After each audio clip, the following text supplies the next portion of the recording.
The hand on her arm was firm, impersonal, the kind of grip used for managing luggage, not people. Ilara did not flinch. She had spent the last 4 years mastering a stillness that looked like composure but was, in fact, a kind of internal hibernation. She had learned to retract her spirit into a small, dense core deep inside, leaving only a placid surface for the world to see.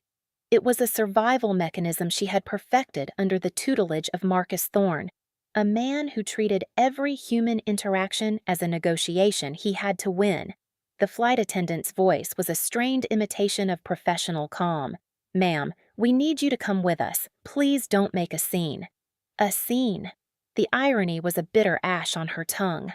Marcus was the one making the scene. He stood in the aisle, his 6'2" frame radiating indignation, his voice, usually so smooth and persuasive in boardrooms, now pitched to carry through the hushed cabin of the transatlantic flight.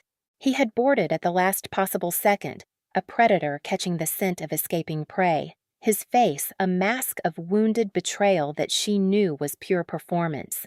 He was not hurt. He was inconvenienced. He had not lost a partner. A valuable asset had attempted to liquidate itself. "Ilara, for God's sake!" he boomed, gesturing with a theatrical sweep of his hand. "This is absurd. You can't just run away. We have the foundation gala next week. Your dress is already at the apartment. What am I supposed to tell people?" He had not updated the file. He was working from a version of her that had never been accurate, a version that would crumble under the weight of public opinion, that would prioritize his reputation over her sanity. She looked past him, out the small, ovular window at the distant, glittering lights of the city she was leaving behind. It was a city she had helped to shape, her designs etched into its skyline, her name whispered in architectural circles but never printed, never credited. Marcus had absorbed her talent, her work, her very identity, and reflected it back to the world as his own genius. She had packed one bag, not with clothes, but with her original sketchbooks, hard drives filled with CAD files, and the bound copy of her dissertation, the one Marcus had once called adorable before gutting it for concepts he used to win the coveted Meridian Tower contract. These were the pieces of herself she was reclaiming. The rest, the designer clothes, the suffocatingly minimalist penthouse, the life that looked like a magazine spread and felt like a gilded cage, she had left behind without a second thought. The flight attendant tightened her grip. "Ma'am, now." Ilara turned her gaze from the window and looked at the woman. Her eyes, a cool and quiet gray, held no panic, only a profound weariness. "He is not my husband," she said, her voice low but clear, cutting through Marcus's tirade. "He is my former employer. I resigned yesterday. I am a paying passenger on this flight, and I wish to be left alone." Marcus scoffed, a sound of pure derision. "Employer? Darling, don't be so dramatic. You're emotional. It's understandable." He leaned in, lowering his voice to a conspiratorial hiss meant for the surrounding passengers. "She's been under a lot of stress. A breakdown, really. I'm just trying to get her home, to get her help." It was a masterful stroke of cruelty, painting her as unstable, her desperate bid for freedom as a symptom of madness. She saw the shift in the eyes of the people nearby, pity mixed with annoyance. They wanted the disruption to end. The flight was already delayed. The flight crew, faced with a hysterical woman and a concerned, handsome man in a bespoke suit, made a calculated decision. "Sir, we appreciate your concern," the lead attendant said to Marcus, her tone now sympathetic. To Ilara, she was steel. "Ma'am, you are disrupting the flight. We've been asked to deplane you." The words landed with the force of a physical blow. "Deplane her." To be handed back to him on the jet bridge, a parcel returned to sender. The small, dense core of her spirit flickered, threatening to extinguish. This was how he won. Not with logic or force, but by eroding the world around her until his version of reality was the only one left. He would guide her away, his hand a proprietary brand on her back, whispering apologies to the other passengers for his troubled partner. Two larger male attendants were now approaching, their expressions grim and resolved. They were going to physically remove her. Humiliation washed over her, hot and suffocating. She had endured 4 years of private degradation, of being diminished behind closed doors. She had not anticipated this public shattering. Marcus gave a small, almost imperceptible nod to the crew, a king dismissing a courtier. He stepped back to give them room, his face a perfect picture of regretful necessity. The attendants took her arms. She did not scream. She did not struggle. Her body went rigid, a final, futile act of non-compliance. They began to pull her from her seat, her shoes scraping against the carpet. The cabin was a blur of averted faces and silent judgment. This was it. The final checkmate. Marcus had won again. What happens next will change everything. The carefully constructed world of Marcus Thorne is about to be demolished by a force he cannot comprehend. Subscribe to see how this unfolds. As they dragged her into the aisle, a voice emerged from the silence. It was not loud. It was not angry. It was a low, calm baritone, spoken in precise, unaccented English. Yet it carried the weight of absolute authority. It sliced through the cabin's tense atmosphere like a diamond cutting glass. Let go of her. Every head turned. The attendants froze, their hands still clamped on Alara's arms. Even Marcus, in his moment of triumph, looked startled, his carefully arranged mask of concern faltering. The voice had come from the first-class cabin, from behind the partition. A man stepped into the aisle. He was not a large man, but his presence seemed to consume all the available oxygen. He was dressed in a charcoal suit of impossible quality, the kind that whispers its expense rather than shouts it. His hair was black, his features sharp and intelligent, his expression unreadable. He moved with an unhurried grace that was more intimidating than any overt threat. He did not rush. He was not performing. He simply occupied the space, and by doing so, he owned it. His eyes, dark and piercing, found Ilara's. There was no pity in them. There was something far more potent. Recognition. It was a look that bypassed the chaos of the moment and saw the woman at the center of it. Then, his gaze shifted to Marcus. "I believe," the man said, his voice still low, steady as iron wrapped in silk, "that I told you to let her go." The male attendants, trained to handle disruption, looked uncertain for the first time. They were faced with two conflicting sources of power. One was loud, theatrical, and leveraging social convention. The other was quiet, absolute, and structural. They instinctively understood the difference. They released Ilara's arms. She stumbled slightly, steadying herself on a seat back. The sudden release was disorienting. Marcus, however, recovered his arrogance quickly. He saw not a threat, but a competitor. "I'm sorry, who are you?" Marcus demanded, puffing out his chest. "This is a private matter."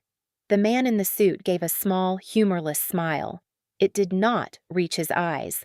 "Nothing on my airplane is a private matter." He took another step forward, and the flight crew seemed to shrink back. He stopped beside Ilara, a silent, unmovable sentinel. Then he spoke her name, and the sound of it in his voice was both a question and a shield. "Ilara Vance?" She looked up at him, truly seeing him now. She had never met him before, yet she felt an inexplicable sense of correctness, as if a misaligned part of the universe had just snapped back into place. She could only nod. He acknowledged her nod with a slight inclination of his head. He did not need more. He turned his full attention back to Marcus, and for the first time, Ilara saw a flicker of genuine fear in Marcus's eyes. He was beginning to understand that he had fundamentally misread the room. "You will return to your seat," the man told Marcus. It was not a request. It was a statement of what would happen next. "Or you will be removed from this flight. The choice is yours, but you have 5 seconds to make it." "You can't do that," Marcus blustered, but his voice lacked conviction. "I have a ticket. I have rights." "You have an obligation to follow the instructions of the cabin crew," the man replied smoothly. He glanced at the lead attendant, who was staring at him with a mixture of awe and terror. "Who are now following my instructions." He looked back at Marcus. 4. A younger man in a similarly sharp suit appeared at the first man's elbow, holding a phone to his ear. He spoke in rapid, low Korean, then looked at his boss. "The local authorities are on the jet bridge, Chairman, as you requested." Chairman. The title hung in the air, heavy and consequential. Marcus's face went pale. The performance was over. The reality had arrived. 3, the chairman said, his voice unchanging. Marcus, stripped of his audience and his power, finally crumbled. He was not a man of substance, but of presentation. Without an appreciative gallery, he was nothing. He shot Alara a look of pure venom, a promise of future retribution, before turning and stalking back toward the economy cabin. The chairman watched him go, his expression impassive. He then turned to the lead flight attendant. "My associate," he said, gesturing to Alara, "will be joining me in my suite. Please see to her bag." He looked at Alara, his dark eyes softening almost imperceptibly. "Come," he said gently. "You're safe." She followed him through the curtain into the first-class suite, a private world of cream leather and polished wood. The door slid shut, sealing off the noise and the stares of the other passengers. The silence that filled the space was different. It was not the silence of judgment or tension. It was the kind of silence that doesn't echo, the kind that settles. For the first time in 4 years, Alara felt the tight, coiled knot of vigilance in her stomach begin to loosen. She was not home. She was not free. But as the engines of the plane began to whine, spooling up for departure, she felt something she had long forgotten. She was safe. The flight ascended, a smooth and powerful climb through the darkness. Below, the city lights fractured into a million glittering shards and then vanished beneath a blanket of cloud. Alara sat across from him in a plush leather seat, a glass of water untouched on the polished table between them. The suite was spacious, less a seat and more a small private room. The roar of the engines was a distant hum, a white noise that insulated them from the rest of the world. He had not spoken since they sat down, allowing her the space to breathe, to recalibrate. He was not looking at her, but at some documents on a tablet, his focus absolute. This stillness was a courtesy, she realized. He was giving her time to reassemble the pieces of herself that had been scattered in the aisle. He was not demanding gratitude or explanation. He was simply waiting. Finally, she found her voice. It was steadier than she expected. "Thank you." He looked up from his tablet, his eyes meeting hers. "For what?" "For intervening." The word felt inadequate. "They were going to put me off the plane, back into his hands." "I am the majority owner of this airline," he said, as if stating a simple, logistical fact. "No one is removed from my property without my consent, especially not at the request of a man like Marcus Thorne." The name, spoken with such casual disdain, sent a jolt through her. "You know him?" "I know of him," he corrected gently. "My corporation was considering an acquisition of his firm. We do extensive due diligence on the company and on its leadership." He paused, his gaze analytical. "The public-facing profile of Marcus Thorne is one of innovation and bold leadership. The internal data tells a different story, one of leveraged debt, inflated project values, and uncredited contributions." He knew. The realization dawned on her, slow and staggering. This was not a random act of chivalry. It was a calculated intervention based on information. "The Meridian Tower," she whispered, the name of her greatest work, the one that had won Marcus every award and cemented his reputation. "The cantilevered design, the sustainable energy systems, were not present in the firm's portfolio before you were hired out of graduate school," he finished for her. "They appear fully formed in your dissertation, a copy of which is in our files." He swiped a finger across his tablet and turned it to face her. On the screen was the cover page of her thesis, her name clearly visible beneath the title. Alara stared at the screen, her heart pounding.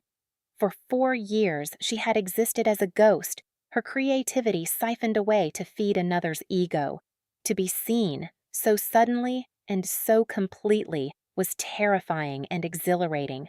It was like a diver surfacing too fast, the pressure change making her dizzy.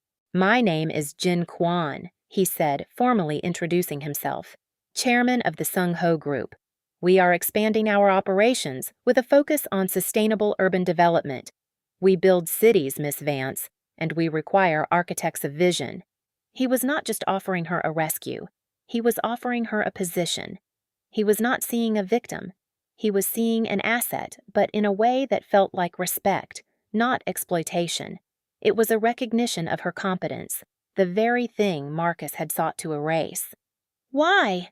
she asked, the question encompassing everything. Why help her? Why him?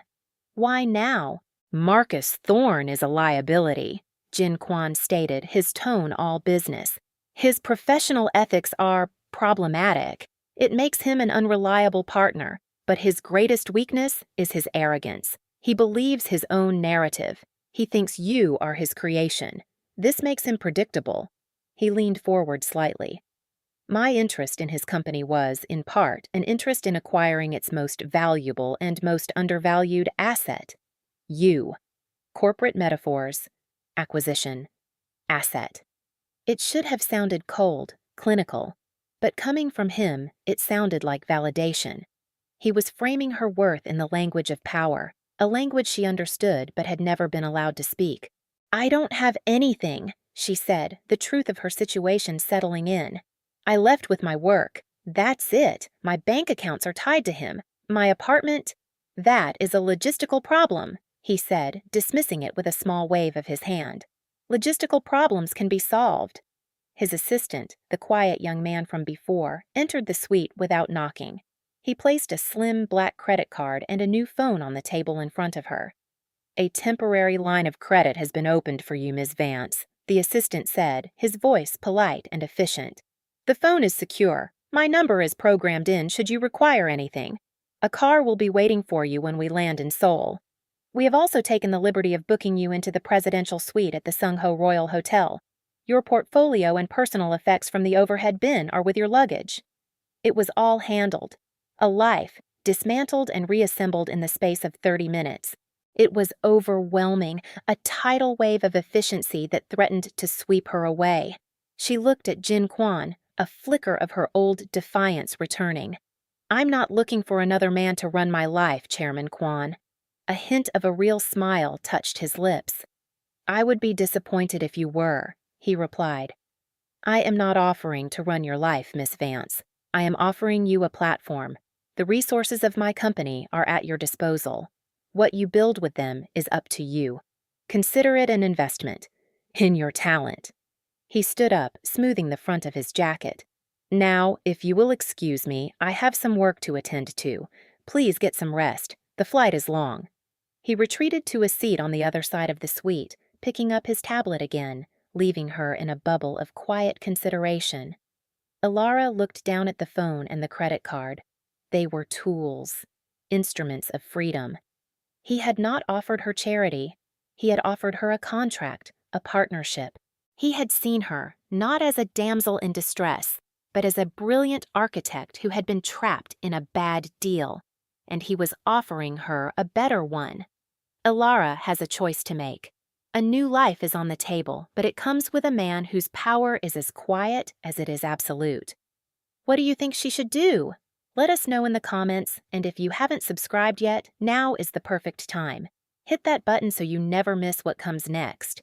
For the first time in years, Ilara slept without dreaming. She awoke to the gentle chime of the seatbelt sign and the soft light of dawn filtering through the window. Seoul was a sprawling tapestry of light and shadow below them. Jin Kwan was already awake, sipping tea and reading a physical newspaper. He looked up as she stirred. "Good morning, Miss Vance," he said. "I trust you slept well." "I did," she answered, surprised to find it was true. The deep, dreamless slumber of the truly safe. "Thank you." The suite at the Sung Ho Royal Hotel was less a room and more a penthouse apartment, with floor-to-ceiling windows that offered a panoramic view of the city she had only ever seen in magazines. It was a landscape of glass and steel, ancient palaces and futuristic towers, a testament to resilience and ambition. It felt like a city she could understand. Her single bag was waiting for her, along with several new ones. Inside, she found a carefully curated selection of clothing in her size, toiletries, and a laptop. Everything was of the highest quality, understated and elegant. It was thoughtful, precise, and utterly impersonal. It was a provision of resources, not a gift. This distinction was important. It allowed her to accept without feeling indebted. The first week was a blur of structured solitude. She spent her days exploring the city on foot, losing herself in the crowded markets and serene temples, feeling the rhythm of a place that was not hers, but did not reject her. She sketched in the notebooks she had salvaged, her mind teeming with ideas, with shapes and forms that were entirely her own. For the first time in years, she was designing for herself, not to fit the narrow, marketable vision of Marcus Thorne. In the evenings, she would work in the suite's spacious living area, spreading her plans and drawings across the vast glass table. She was designing a theoretical project, a cultural center for a reclaimed industrial waterfront. It was a passion project, something she had dreamed of for years. It was complex, ambitious, and utterly hers. Jin Kwan did not intrude. He sent a single text message each morning via his assistant. "Is there anything you require?" She always responded with a simple, "No, thank you." He was giving her what no one else ever had, the luxury of unobserved time. He had placed her in a state of safety and then stepped back, trusting her to find her own footing. Their first meeting after the flight was a week later. His assistant requested her presence at the Sungho Group headquarters for a 10 o'clock appointment. The building itself was one of her designs, or rather, a design Marcus had stolen from her early concept work and sold as his own. The Thorne Tower of Seoul.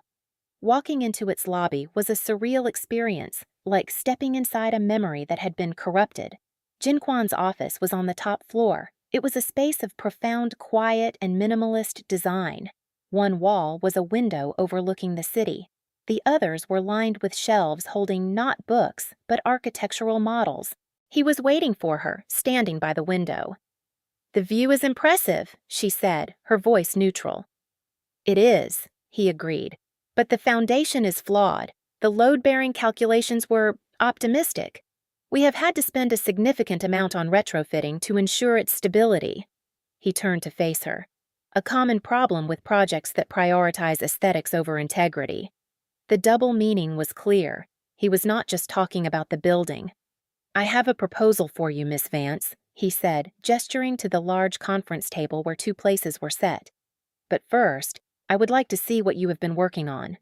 Hesitantly, she opened her portfolio and laid out the sketches for the Cultural Center. She explained her vision, her voice gaining confidence as she spoke about the flow of public space, the use of sustainable materials, the way the light would interact with the structure at different times of day. She spoke for 20 minutes, uninterrupted. He listened with an unnerving stillness, his eyes never leaving her sketches. He was not indulging her. He was analyzing. When she finished, there was a long silence. "This is not a building," he said finally, his voice soft. "It is a statement about how a city should breathe, about the relationship between its people and its history." He looked up at her. "It is brilliant." The praise, so simple and direct, landed with more force than any of Marcus's flowery public compliments. Marcus had praised her work as an extension of himself. Jin Kwan praised it for what it was. "The waterfront district where you have conceptually cited this project," he said, tapping one of her drawings. "Sungho Group acquired that land 6 months ago. The city has granted us developmental approval. We have been searching for a lead architect." He paused. "The project is yours, if you want it." She stared at him, speechless. He was handing her a dream. A chance to not only reclaim her past work, but to build a future that would eclipse it. "You will have your own firm," he continued, laying out the terms as if discussing a simple supply contract. "Sungho will provide the initial funding, the office space, the support staff. You will have full creative autonomy. We are your first client, not your employer." This was the core of his offer. Not employment. autonomy. He was not trying to possess her talent, he was trying to liberate it. And Marcus Thorne? She asked, the name feeling like a foreign object in her mouth. Mr. Thorne's company is currently undergoing a hostile takeover, Jin Kwan said, his expression flat. Led by a consortium of his creditors, it seems his financial situation was more precarious than he let on. His reputation is also being re-evaluated. Several articles are set to be published this week in major architectural journals, questioning the provenance of his most famous designs, with detailed analysis of earlier unpublished works.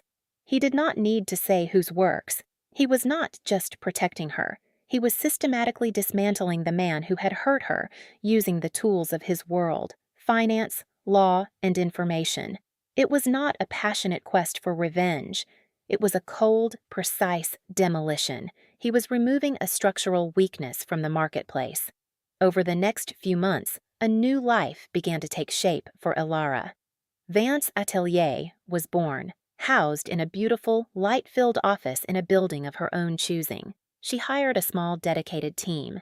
Jin Kwan was true to his word. The resources were there, but the decisions were hers. Their interactions were infrequent but significant.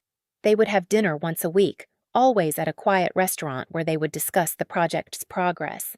He was a demanding client, his questions sharp, his insights profound.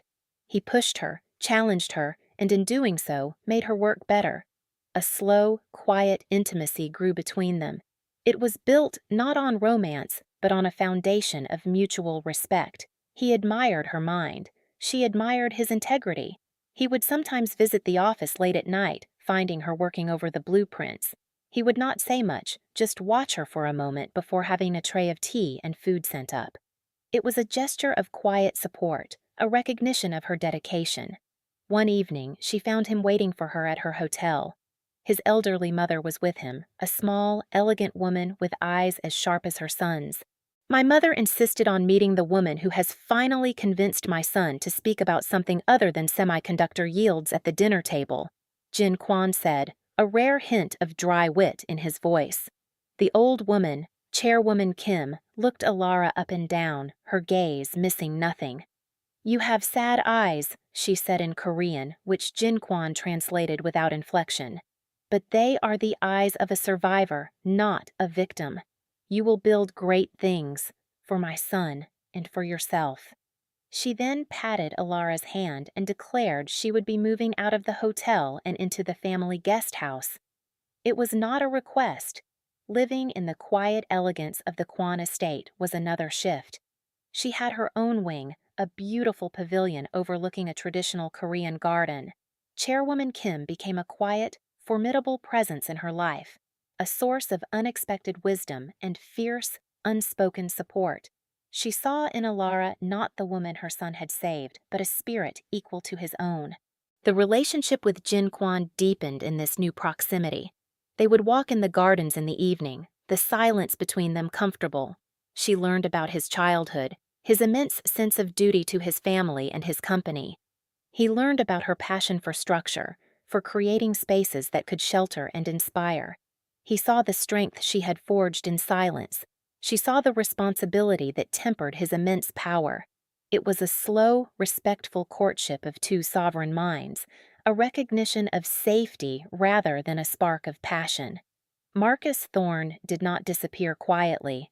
His world was crumbling, but his arrogance remained intact, a fortress built on delusion. He had lost his company, his reputation shredded by the articles Jin Kwan had seeded. His name was now a synonym for fraud in the architectural world. He was a pariah, a ghost haunting the industry he once dominated. Yet, in his mind, none of it was his fault. It was hers. He was convinced that Ilara was the key to his restoration. He believed, with the unshakable faith of a true narcissist, that she was being held against her will, a pawn in Jin Kwan's corporate game. He saw himself as her rescuer, the hero who would expose the villainous Korean tycoon and win back his muse. He could not conceive of a reality in which she had chosen this, in which she was thriving without him. His first attempts were pathetic. He sent pleading emails, which were filtered into a folder she never opened. He left long, rambling voicemails on her old number, a mix of tearful apologies and furious accusations. He tried to reach her through former colleagues, but the doors that had once swung open for him were now firmly shut. He was broadcasting to a dead channel. The delusion then curdled into aggression. He hired a private investigator to find her. The investigator, a competent but incautious man, lasted less than 24 hours in Seoul before being politely but firmly detained by Jin Kwan's security team and placed on the next flight back to New York. The report he filed was brief. Subject is under the protection of the Sung-ho Group. Further inquiry is not advised. This only fueled Marcus's fantasy. Protection. See? She was a captive. He had to save her. His next move was a legal one. He filed a frivolous, sprawling lawsuit in an American court. It accused Alara of intellectual property theft, corporate espionage, and breach of a non-existent personal contract. He accused Jin Kwan and the Sung-ho Group of international conspiracy and kidnapping. It was a work of pure fiction, a legal document born of desperation and spite. Jin Kwan's legal team met the lawsuit not with a defense, but with a quiet, overwhelming offense. They filed a countersuit on Alara's behalf, detailing every project he had stolen, every dollar of revenue she was owed. They attached sworn affidavits from former employees of Thorn Architecture, people who had watched for years as he took credit for her work. They included forensic analysis of the hard drives she had brought with her, proving her authorship with indisputable time-stamped data. Marcus's lawsuit was not just dismissed, it was annihilated, and he was left facing a judgment that would ensure he never worked again. This should have been the end. For any rational person, it would have been. But Marcus's ego was not rational. It was a black hole consuming all light and logic. The legal and financial ruin was, to him, further proof of Jin Kwan's limitless evil power. He was now cast as the righteous underdog fighting a corrupt empire. The final escalation was born of this fantasy. He read online that Jin Kwan was to be the guest of honor at the prestigious Obsidian Gala in New York, a major event in the global architecture and design community. The gala was celebrating a new generation of visionaries. It was the very world that had cast him out. He also learned through a gossip column that the mysterious and celebrated new head of Vance Atelier, Ilara Vance, would be in attendance, presenting a new city project. This was it, his moment. He would confront them in public, on the biggest stage imaginable. He would expose Jin Kwan, shame Ilara, and reclaim his rightful place. He envisioned a scene from a movie. The crowd would gasp, the reporters would flock to him, the truth would be revealed, and he would be vindicated. He sold the last of his valuable possessions, a watch, a piece of art, to buy a plane ticket and a tuxedo. He did not secure an invitation to the gala. He planned to crash it. It was a fatal miscalculation, a final, desperate move that would not force Jin Kwan's hand, but walk him directly into the jaws of a trap that had been waiting patiently for him to spring it. He was not the hero of his story. He was the architect of his own destruction, and he was about to attend the topping out ceremony. The Obsidian Gala was held in the atrium of a museum, a vast cathedral of glass and steel. The air hummed with the quiet, confident chatter of the powerful and the celebrated. Ilara moved through the crowd with a calm grace that felt entirely new and yet completely natural. She wore an emerald gown, the color of new growth, its lines as clean and precise as her own architectural drawings. She was not hiding. She was not performing. She was simply present, occupying her own space with an ease she had never known. She was here not as a guest or a +1, but as a speaker. Vance Atelier's Cultural Center, the project born from her private sketches, had been selected as the keynote presentation. Her name was on the program. Her work was about to be celebrated on its own terms. Jin Kwan was by her side. He wore a classic black tuxedo that made him look less like a businessman and more like a sovereign visiting his domain. He did not network or glad hand. He simply stood with her, a silent anchor in the swirling current of the room. His presence was a statement. She is with me, not because she needs my protection, but because we are partners. The confrontation, when it came, was as clumsy and loud as Marcus himself. He had somehow slipped past security, his face pale and slick with sweat, his tuxedo looking more like a costume than an outfit. He spotted Alara across the room and pushed his way through the crowd, a man on a collision course with his own destiny. "Ilara!" His voice was too loud, raw with a desperate fury. A pocket of silence formed around them as people turned to stare. Ilara did not startle. She had felt his presence before she saw him, a familiar drop in atmospheric pressure, a phantom limb of anxiety from a life she had already amputated. She turned to face him, her expression calm, her posture unwavering.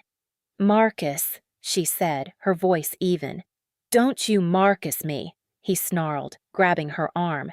The grip was a ghost of the one on the airplane, but this time she did not freeze. "Let go of my arm," she said. It was not a plea. It was a command. He ignored her, his eyes wild. He turned to the watching crowd, projecting his voice. "This woman owes me everything. She was nothing, a student before I found her. I gave her a career. I gave her a life." He then rounded on Jin Kwan, his finger jabbing at the chairman's chest. "And you think you can just buy her, steal her away? She has an obligation to me. She is my intellectual property." The words hung in the air, ugly and absurd. Intellectual property. He had finally said it out loud, the truth of how he saw her. Not as a person, but as a thing to be owned.